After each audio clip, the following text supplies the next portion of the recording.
Hello મિત્રો, તો આજે એક નવા ટોપિકને અનુલક્ષીને તમારી સાથે ચર્ચા કરવી છે.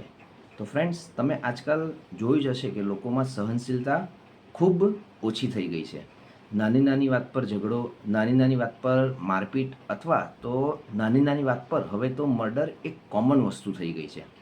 તો એ સિવાય પણ કદાચ તમે જોયું હશે કે રસ્તા પર થતા રોડ રેજ, જેમાં કોઈની પણ ભૂલ હોય તો તરત જ મારામારી પર લોકો ઉતરી આવતા હોય છે અને ત્યાં સુધી વધી જાય છે કે પોલીસ કેસ સુધીની પણ એક નોબત આવી જતી હોય છે. તો આજે અમુક રીઝન્સ પર આપણે વાત કરશું કે આવું કેમ થાય છે. તો સ્ટાર્ટ કરીએ. આજકાલ લોકોમાં ગુસ્સો ખૂબ વધી ગયો છે અને સહનશીલતા ખૂબ ઘટી ગઈ છે. સામેવાળાઓ શું વિચારે છે એના કરતાં પોતાનો ઈગો કેમ હર્ટ થયો એ લોકો હવે વિચારતા થઈ ગયા છે. લોકોને હવે એ નથી પડી કે સામેવાળાના મગજમાં મારી ઇમેજ શું છે. એ ખાલી એટલું જ વિચારે છે કે હું કહું એ જ સાચું.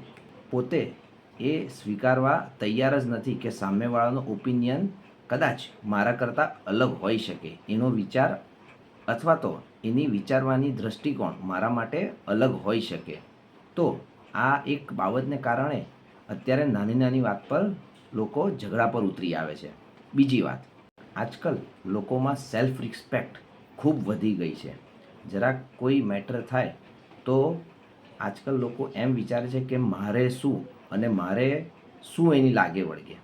આવું લોકો ખૂબ વિચારતા થયા છે અને સેલ્ફને ખૂબ મહત્ત્વ આપતા થયા છે, જેને કારણે કોઈ પણ વસ્તુ પોતાની ઉપર આવે ત્યારે એક ઘા અને બે કટકા, એ જે કહેવત છે એ અહીંયા લગાવી દે છે.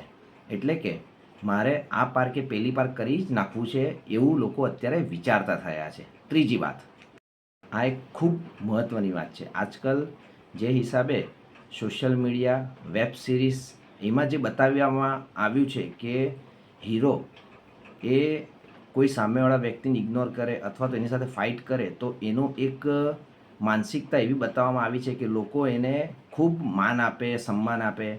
તો આ વસ્તુથી એક સામેવાળા વ્યક્તિ પર ઇફેક્ટ પડે છે કે હું કોઈ વસ્તુને ઇગ્નોર કરીશ અથવા તો ફાઇટ કરીશ તો મારી સમાજમાં એક સારી છબી બનશે.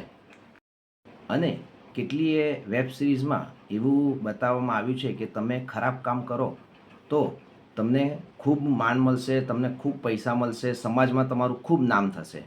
આવા ઘણા એવા સોશિયલ પ્લેટફોર્મ પર આવી વેબ સિરીઝો મળે છે. તો આ જોઈને પણ ઘણીના માનસિકતા એ પ્રકારની બેસી જાય છે કે અમે ખરાબ કામ કરીએ અથવા તો કોઈને ચીટિંગ કરીએ, અફેર કરીએ અથવા તો કોઈને માનસિક કે શારીરિક રીતે ઈજા કરીએ તો અમારો એક પ્રભાવ સમાજમાં સારો પડશે. આવા બી ઘણા માનસિકતાવાળા લોકો આપણા વચ્ચે રહે છે. તો તમને શું લાગે છે કે આવી વેબ સિરીઝ કે મૂવીઝ આવી ચલાવવી જોઈએ કે નહીં?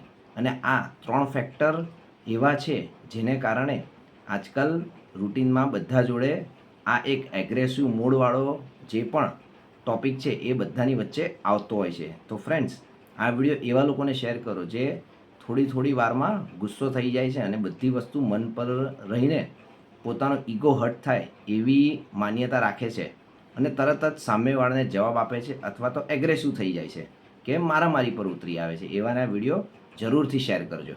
Thank you.